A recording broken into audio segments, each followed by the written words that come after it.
Illinois Democrat looks to hold on to House seat amid primary challenge and uncertain coronavirus turnout. Dan Lipinski has been here before.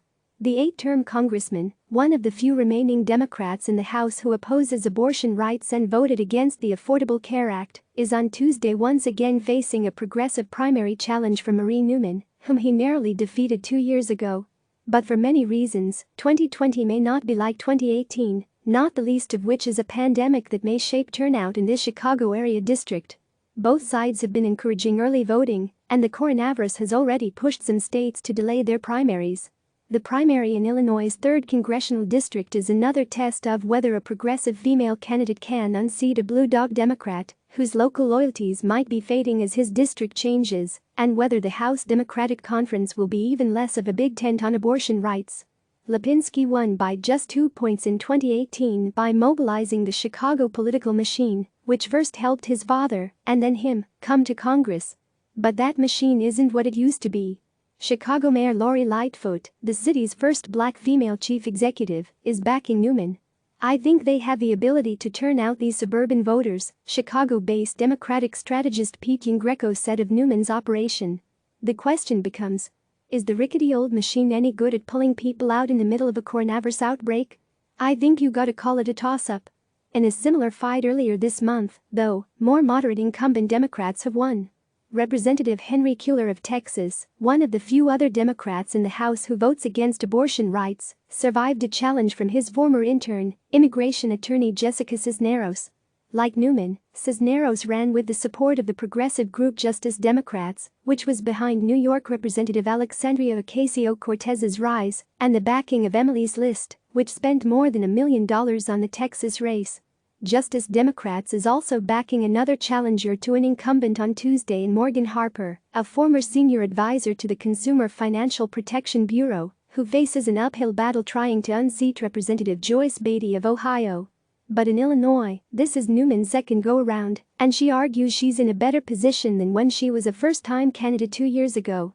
"We learned from the first race, there are things that I didn't do well, and I'm now doing well," Newman said on an Emily's List call with reporters on Friday. She started fundraising earlier. She'd raised $1.7 million by the end of the pre-primary reporting period, compared with about $1 million at that point 2 years ago. That's more than Lipinski, who had raised $1.25 million by the end of this year's pre-primary reporting period. "We had a very small voter outreach program," Newman said of her 2018 campaign. But as of Friday, she boasted that 3,000 volunteers had knocked on more than 100,000 doors and made tens of thousands of phone calls, something they did much more of as coronavirus halted in-person voter contact ahead of the St. Patrick's Day primary.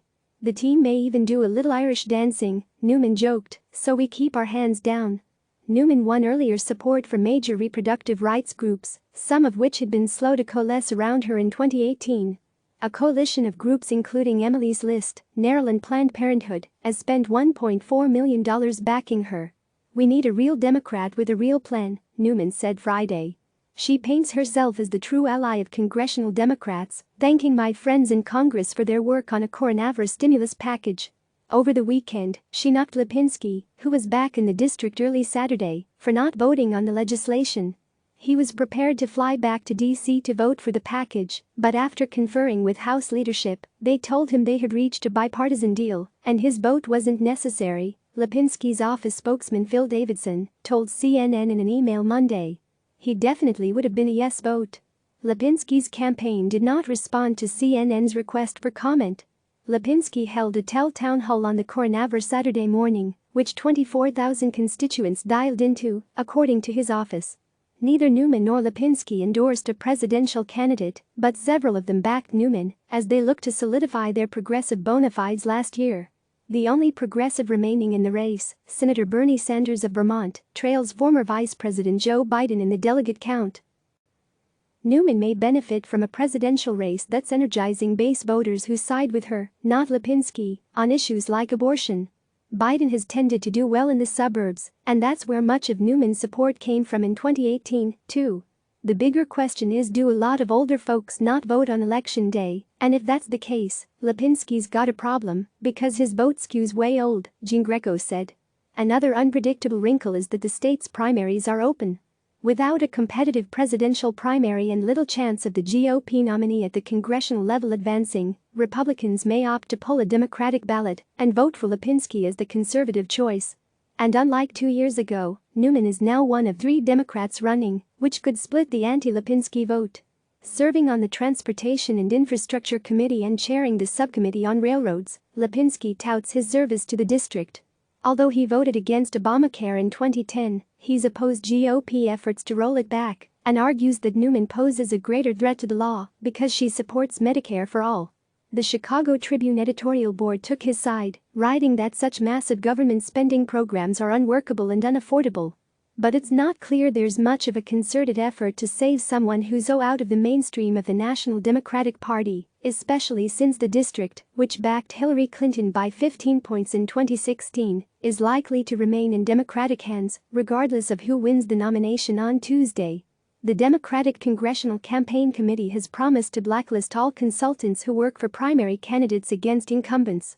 But Representative Chiri Bustis of Illinois, the chair of the committee, was forced to cancel a fundraiser with Lipinski last year because of pressure from the left. Lipinski is benefiting from minimal outside spending. Click subscribe to receive the latest news.